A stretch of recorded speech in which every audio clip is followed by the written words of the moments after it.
If you crave tales that are steeped in secrecy fervor and unfiltered emotion, then don't hesitate to subscribe now. Remember to engage with this. Your thoughts and shares matter. I assure you this will take your breath away. After years of depriving myself of intimacy, never did I imagine I would find myself in this predicament, yearning for a man significantly younger than myself, longing for his touch, as if I were a woman deprived of affection. Yet following a decade of solitary nights after countless evenings, devoted solely to my own hands and unfulfilled dreams, I felt myself unraveling. And then he stepped into my world, Aidan, the closest companion of my son. Lofty, powerful, a young man who commanded attention, leaving women captivated in his wake. His physique resembled a masterpiece hewn from marble, with broad shoulders, sculpted arms, and a chiseled abdomen that beckoned my gaze each time he lifted his shirt to dab away the sweat. Initially, it was merely a benign form of admiration, yet as the weeks unfolded, a stirring within me began to awaken, a yearning presence, the initial allure. It unfolded on a sun-drenched summer afternoon. My son embarked on a weekend adventure, leaving Aidan solitary in our home. Fresh from my shower, enveloped in the soft embrace of a silk robe, I was startled by a knock at my bedroom door. Madam Carter. It seems that the air conditioning unit is not functioning properly. Would you be so kind as to lend me a fan? There was a moment of uncertainty. My heart raced with intensity. Come in. I called my voice gentler than I had meant it to be. Aidan entered his shirt, adhering to his moist chest, his deep-set eyes meeting mine with intensity. In that instant, I sensed it, the surge of electric energy, the silent yearning. His eyes darted to the exposed gap of my robe, the gentle outline of my thigh, just hidden from view. I ought to have secured it more firmly. I ought to have dismissed him. Yet I refrained. Instead, I rested against the dresser, allowing the silk to cascade a bit further down my shoulder. The heat enveloped us, I whispered, observing the way his throat moved as he took a sip. Aidan exhaled unsteadily. Indeed, quite warm. The atmosphere surrounding us was dense electric, perilous. His hands tightened into fists at his sides. He was battling against it, confronting me. It filled me with joy. In that instant, the world shifted irrevocably. He advanced with measured intent, just enough for me to catch the scent of his sweat, his cologne, his longing. I gazed up at him, my body yearning for something illicit. Dear Aidan, I murmured softly, letting my fingers glide gently across his arm, savoring the warmth of his skin. There's no need for you to leave just yet. His breath caught in his throat, his jaw clenched with tension. Charlotte. He rasped his voice, thick with strain. It would be unwise to proceed. Yet his physique conveyed an entirely contrasting narrative.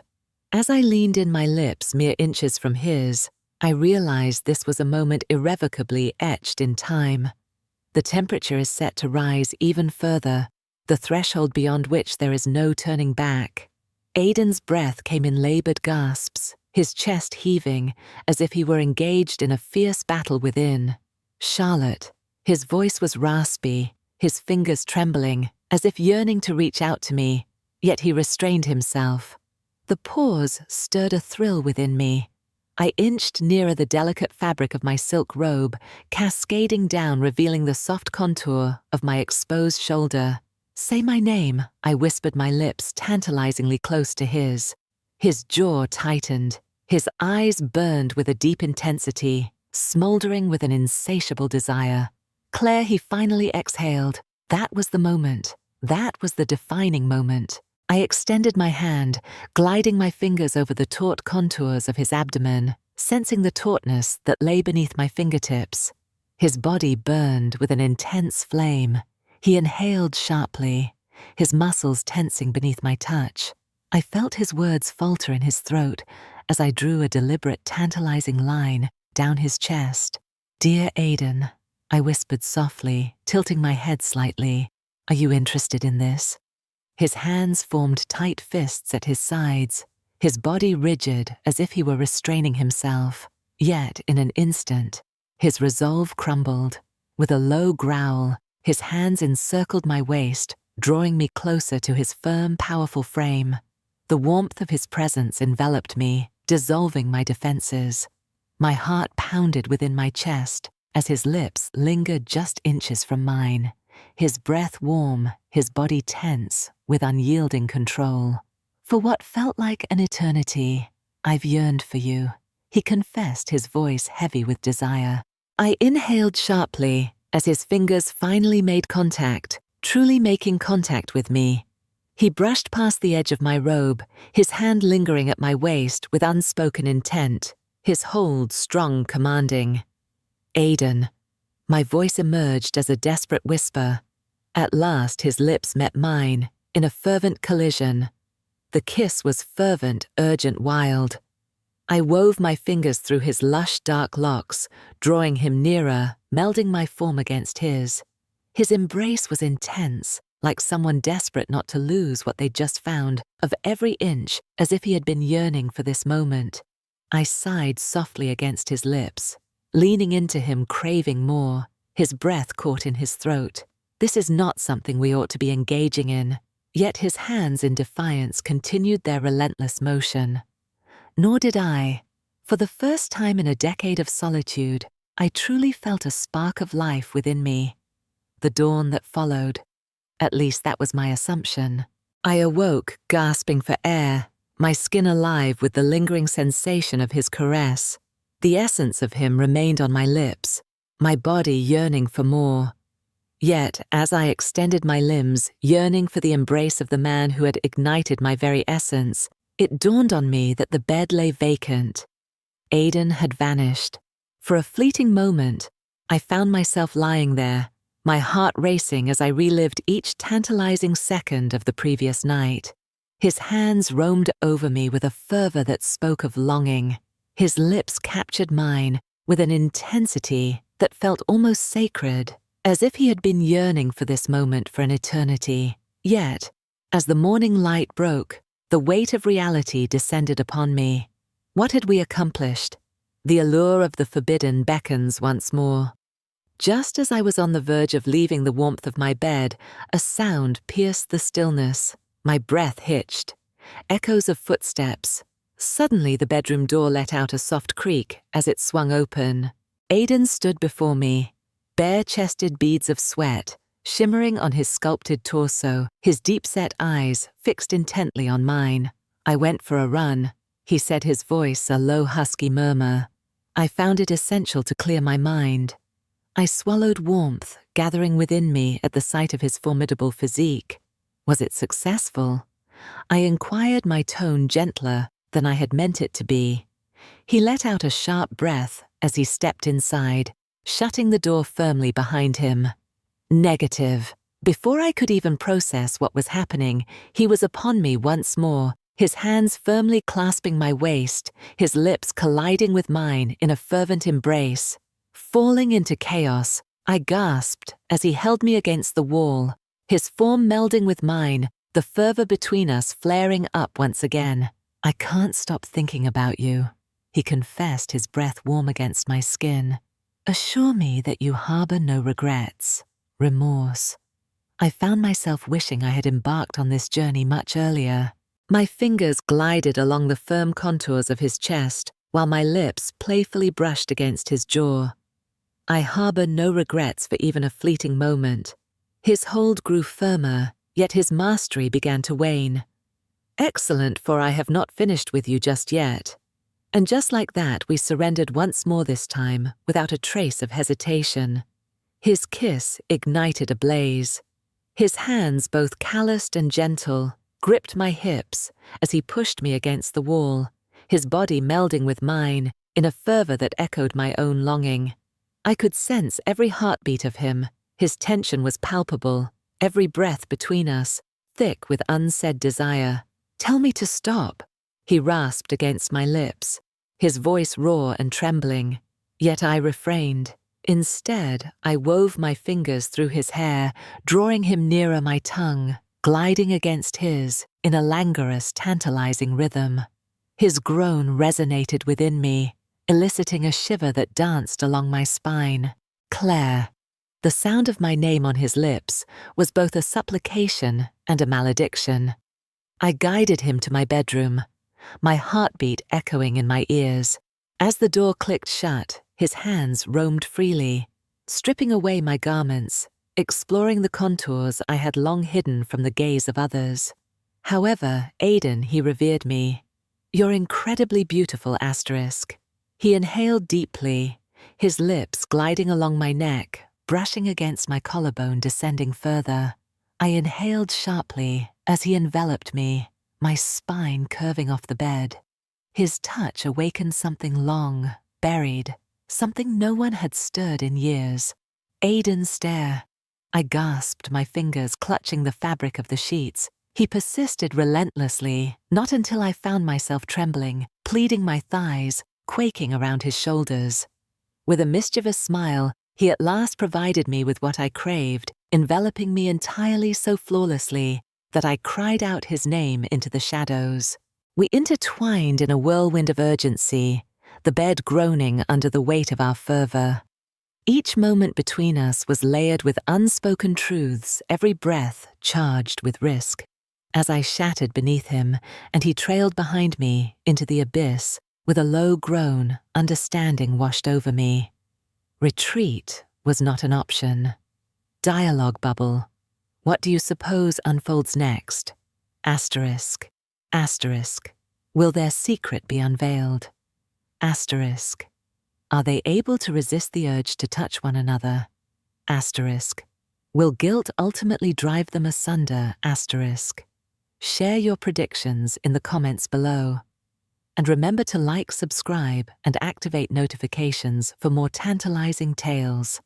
Asterisk. Asterisk. Never has forbidden love burned with such intensity. Asterisk, asterisk. 1 year later. Asterisk, asterisk. On a Tuesday, the letter made its entrance. Esteemed Charlotte, we regret to convey that your son Mason has officially retracted his consent for any communication. There was no necessity for me to complete the reading. The embossed university letter spoke volumes.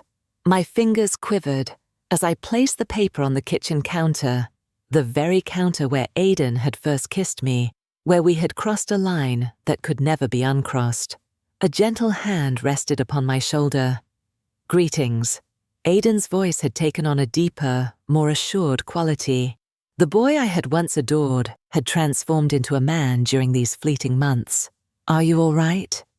I leaned into his embrace, inhaling the comforting aroma of wood smoke mingled with the cheap cologne he stubbornly clung to. He transferred to a different school Aiden throughout the nation due to our actions. The truth lingered between us, an uninvited guest in our midst. Aiden's embrace grew more intense, his arms wrapping around me with a firm grip. I am aware. 3 months have passed since that initial night, a memory etched in time. Your presence is utterly repulsive to me. Asterisk.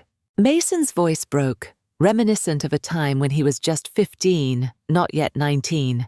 The duffel bag resting at his feet was fully packed and ready to go.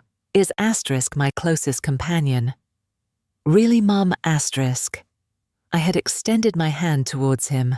It was an unexpected turn of events. Did it hold any value? Their gaze reminiscent of my ex-husband's flickered with the flames of betrayal. Was he an asterisk current era? Asterisk, asterisk.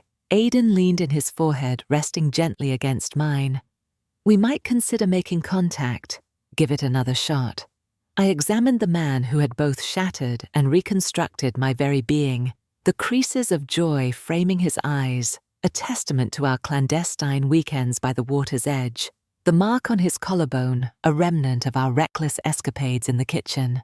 His gaze remained fixed on me, as if I were the very embodiment of the moon, despite the fact that I felt like the antagonist in this narrative. No. I whispered, my fingers gliding along his jawline. Certain flames blaze with an intensity that defies extinguishment. The chime of the doorbell echoed through the air. Aiden's brow furrowed in discontent. Are you anticipating a visitor? I was not. As I swung the door open, I was met by the spectre of the past, clad in a crumpled suit, clutching a bouquet of fading daisies, the very ones he had presented to me on our inaugural date 2 decades and 2 years prior. Hello, Claire. Asterisk.